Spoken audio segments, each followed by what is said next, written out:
Eso por un lado. Por otro lado, les quería contar más sobre el Tuso Sierra. Al respecto, escribí una columna que fue la que ocasionó una denuncia, una demanda civil en Estados Unidos del expresidente Álvaro Uribe contra mí. Esa columna se llama Así armaron la declaración del Tuso Sierra. La vamos a leer y vamos a repasar juntos lo que encontré a partir de una investigación periodística. Entonces, les pido que me tengan un segundo de paciencia, porque es una columna que muestra muchas cosas, entre otras, porque el Tuso Sierra fue hasta mi oficina de Univisión y allí me contó, por ejemplo, cómo había participado él activamente en el plan para desacreditar a la Corte Suprema de Justicia y especialmente al magistrado Iván Velázquez, hoy ministro de Defensa, cómo hicieron, cómo compraron a Tasmania y cómo además le pagaron a un fotógrafo de Barranca Bermeja para que acusara a Yidis Medina también para desacreditar el testimonio de Yidis Medina en la compra de los votos parlamentarios que permitieron la reelección, el proceso que se conoce como la Yidis política. Bueno, la columna del 2018, de octubre de 2018, dice: una de las revelaciones más interesantes en las interceptaciones al abogado Diego Cadena es el tortuoso trámite que tuvo la declaración de Juan Carlos Sierra, alias el Tuso, para favorecer los intereses del expresidente Álvaro Uribe.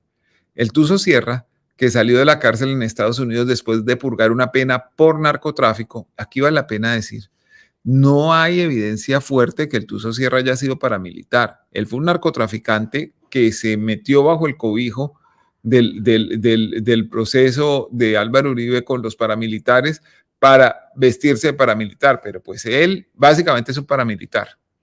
Es allegado por negocios y por lazos de familia con el ex senador Mario Uribe, primo del expresidente. Hace unos años, Mario Uribe, Santiago Uribe Vélez, es el hermano de Uribe, el condenado abogado Sergio González y el Tuso fueron parte de un complot para desacreditar la investigación de la parapolítica que llevó a la cárcel a decenas de políticos, entre ellos el propio Mario Uribe.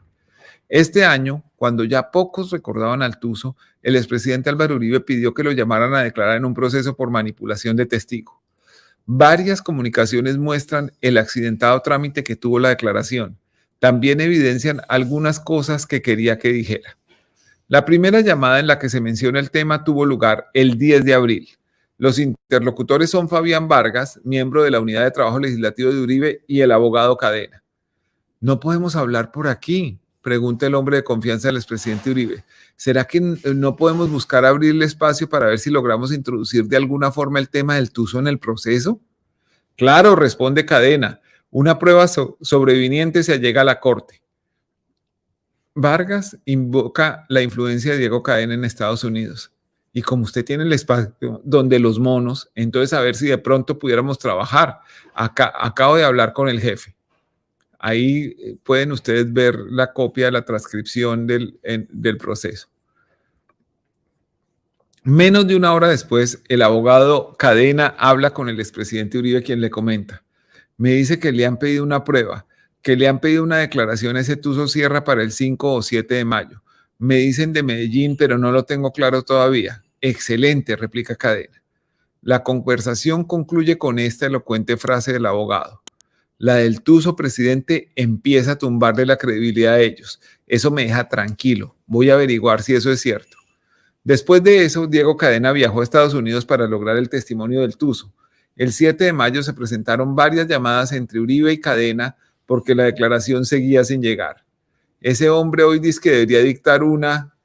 El senador Uribe se calla súbitamente. ¿Debería dictar una qué, presidente?, pregunta Cadena. Debería dar una declaración hoy donde él pensaba mencionar ese tema, pero una declaración que nada tiene que ver conmigo. Aparentemente, el plan consistía en que la declaración de Sierra fuera rendida en otro proceso, y ese proceso es el de un lugarteniente de Luis Alfredo Ramos, que se llama, un segundito, ya les busco el nombre, porque lo tenía aquí a la mano, Jorge León Sánchez.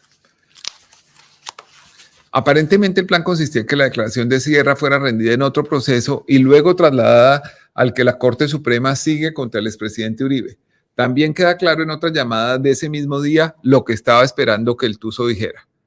Hombre, una cosa es que me han dicho que con ese tema del abogado de Estados Unidos, comenta el senador Uribe en la grabación, él no quisiera involucrar en este caso de Juan Carlos Restrepo ni el caso Barceló o Juan Carlos Giraldo. La evolución grabada del curioso documento muestra qué tan espontáneo fue el testimonio. ¿Que él no quiere involucrar al magistrado Barceló ni a Juan Carlos Giraldo?, pregunta Cadena. Al final, Uribe con resignación le da esta instrucción al abogado. Dígale que lo importante es que él declare lo que quiera decir, que si tiene que quitarle o agregarle esa declaración, que tranquilo. Esas conversaciones sucedían el 7 de mayo. Al otro día, el martes 8 de mayo, el Tuzo Sierra fue con un familiar a las oficinas de Univisión en Miami. Allí nos contó al periodista Gerardo Reyes y a mí que un abogado cuyo nombre no reveló le había enviado una carta de 15 páginas en la que incluso absolvía de toda culpa a Mario Uribe. Nos dijo que no iba a firmar eso, pero que, comillas, tenía familia. 2 semanas después, el 24 de mayo, ya la situación era desesperada a juzgar por el tono de Uribe. Preocupado, hombre, porque se me acabó el tiempo, doctor Diego. Un día después, el viernes 25, Cadena se queja porque la declaración que recibió no era lo que estaban esperando. Mire, presidente, me entregan un documento muy diferente al que el señor firma en presencia mía y me entregan un documento dando a entender que sí, que él tiene una información, pero no hace alusión a la visita que él tuvo por parte de esas personas. Falta de seriedad, falta de respeto, falta de todo. Finalmente, la declaración del Tuzo Sierra fue presentada en la Corte Suprema de Justicia 2 meses después, en agosto. La evolución grabada del curioso documento muestra qué tan espontáneo fue el testimonio. Bueno, eso lo quería compartir con ustedes para que tengan contexto de lo que están viendo y oyendo. Es decir, yo pienso que esto quiere decir es que se iba a hacer un escrito citando todas estas pruebas o esta información que se le ha radicado a la Corte del señor magistrado. ¿Y se hizo? No, señor. Desconozco. Usted mencionó en algunas de las respuestas del despacho a la DEA en relación a la carta que debía escribir Juan Carlos Sierra el Tuzo y que tenía que consultar con los abogados y con funcionarios de la DEA. ¿Entendí mal? ¿Qué entendió? Que había unos funcionarios de la DEA que había que consultar. ¿Cuál es la pregunta suya, abogado? Sí. Entendí que había una consulta que tenía que hacer con funcionarios de la DEA. Mi pregunta es, ¿qué relación tienen funcionarios de la DEA con la carta que podía estar enviando Tuzo Sierra? Es que el Tuzo manifiesta que para él enviar o hacer un documento, él debe consultarle a la gente de la DEA de su caso. Presumo, porque entiendo cómo funcionan estos asuntos, que estas personas cuando salen de la cárcel hacen algún tipo de arreglos con el gobierno y ellos siguen en comunicación con los agentes de los Estados Unidos mientras están viviendo en ese país. Segundo, que su abogado Manuel Retureta, que ya tengo el nombre incompleto, Manuel Retureta, también le ha dicho que no haga o firme o dé declaraciones previamente a haberlo consultado con ellos. Manifieste cuántas veces se entrevistó con el Tuzo en Estados Unidos para estos efectos. 2 veces.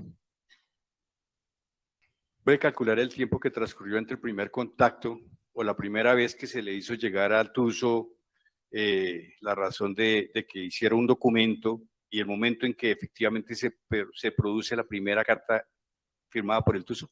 No tengo la fecha exacta. Aproximadamente. Doctor.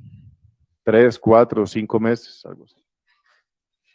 ¿Y entre esa primera carta y la segunda, qué tiempo transcurrió?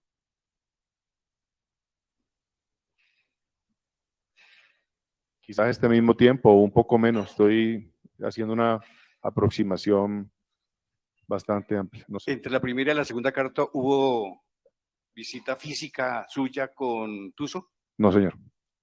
¿O de alguna otra persona? No, señor. Usted mencionó a una persona de nombre Lisa, pero no me quedó claro cuál era la labor de ella en relación a este trámite con el Tuzo. ¿Me podría aclarar esa situación? Sí, señor. Lisa Ruth es una exagente de la CIA.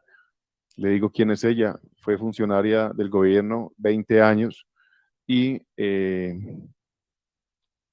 el doctor Uribe la contrata para que adelante esta diligencia con el Tuso Sierra. Es decir, ella habló con él, habló con su abogado y ya me desentendí yo del tema que pasó.